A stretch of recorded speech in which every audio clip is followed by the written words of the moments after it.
Nagngangalit na mga alon ang humampas sa baybay ng Tansa sa Cavite. Umabot sa bubong ng bahay ang hampas ng tubig. Nakalikas na mga mangingisdang nakatira sa lugar. Naitibin na rin nila ang kanilang mga bangka. Malalakas din ang mga alon sa dagat sa Payao, Zamboanga, Sibugay. Nasira ang ilang bahay sa barangay Lumantik at walang namatay o nasaktan. Nakikituloy muna ang mga apektadong residente sa kanilang mga kamag-anak. Ang mga naglalakihang alon, epekto pa rin ng habagat na pinalakas ng bagyong Inday na nakalabas sa kahapon sa Philippine Area of Responsibility. Para makahanap ng makakain, buwis buhay na tumawid sa rumaragasang ilog ang ilang taga-Alabel, Sarangani. Ayon sa ilang residente, halos wala na silang makuhang mga gulay at iba pang produkto dahil sa baha sa kanilang lugar. Sa ilang bahagi ng Alabel, may pagguho sa gilid ng ilog. May mga nabuwal din at tinangay ng baha. Sa Kiamba, nasira ang gilid ng ilog na ito dahil sa baha na dulot ng matinding ulan. Halos nakabiti na sa gilid ang mga bahay. Sa Lake Cebu, South Cotabato, tuluyan ng bumigay at gumuho ang bahagi ng isang kalsada dahil sa ulan. Naunang nagkabitak ang kalsada dahil sa lindol noong June 8.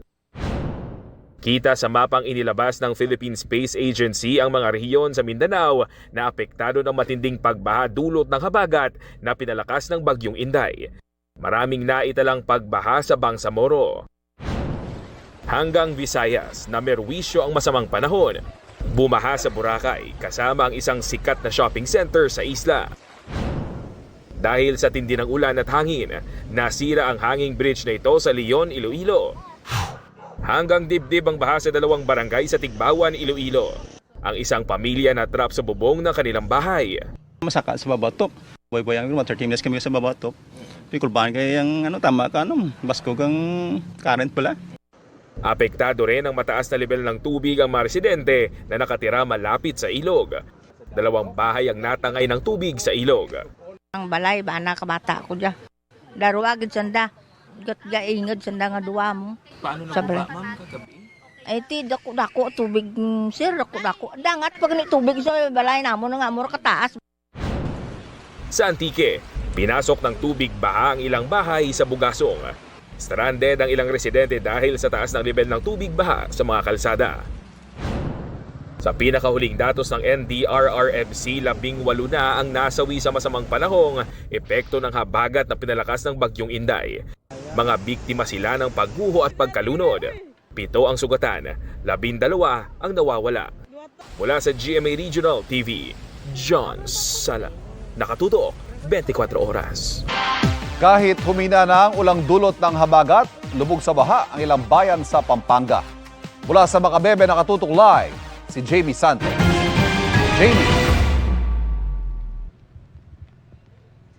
Ivan, patuloy na binabaha ang ilang bahagi nga ng Macabebe, Pampanga sa kabila nga ng paghina ng ulan dulot ng habagat. Ayon sa mga otoridad, pinalala ang baha ng high tide na sinabayan pa ng agos ng tubig mula sa upstream areas. Sa Karatig Bayan naman ng Masantol, gumawa na ng pansamantalang dike ang lokal na pamahalaan para maibsan ang epekto ng pagbaha.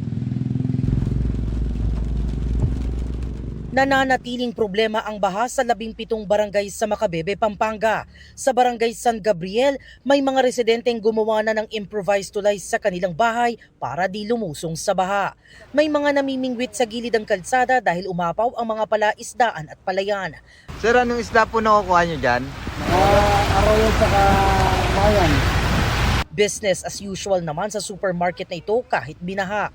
Ito po ngayon, hindi pa po gaano matato. Kailangan ng pagtrabaho kahit malaki yung tuhin. Ayon sa MDRRMO, kahit hindi kalakasan ng ulan sa probinsya, nagdudulot ng baha ang pagbaba ng tubig sa Pampanga River mula sa upstream o matataas na lugar na sinabayan pa ng high tide. Yung pong mga upstream towns, areas, nakaranas po ng malakas na pag-ulan. So bumababa po patuloy papuntang Pampanga River. At the same time, ang high tide po natin ngayong araw na to ay 4.6 feet. So nagsasalubong po ang high tide at saka yung bumababang tubig galing sa upstream.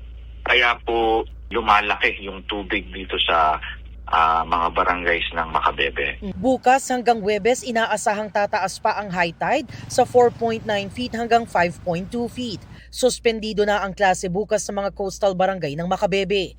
Pinagpapasyahan pa ng mga opisyal ang sitwasyon sa ilang inland barangay.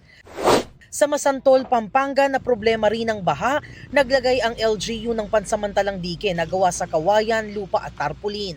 Nasa 60% na itong tapos at lalagyan pa ng solar-powered water pumps. Halos 6 na kilometro ang haba nito sa ilalim ng 26 million peso na proyekto ng LGU. Ayon kay Masantol Mayor Danilo Ginto, sinimulan nila ang proyekto habang nakahinto ang ilang flood control projects ng national government. Magmula po dito sa Pantalan dyan hanggang po doon sa boundary namin ng Macabebe, Santa Maria, nilagyan po namin ng bamboo yan. Tapos yung bako namin, nagtrabaho dyan, nagtaas po ng pilapil.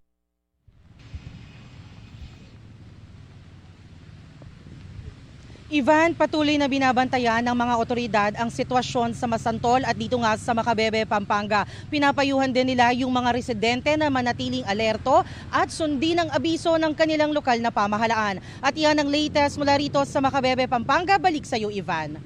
Maraming salamat, JB Santos.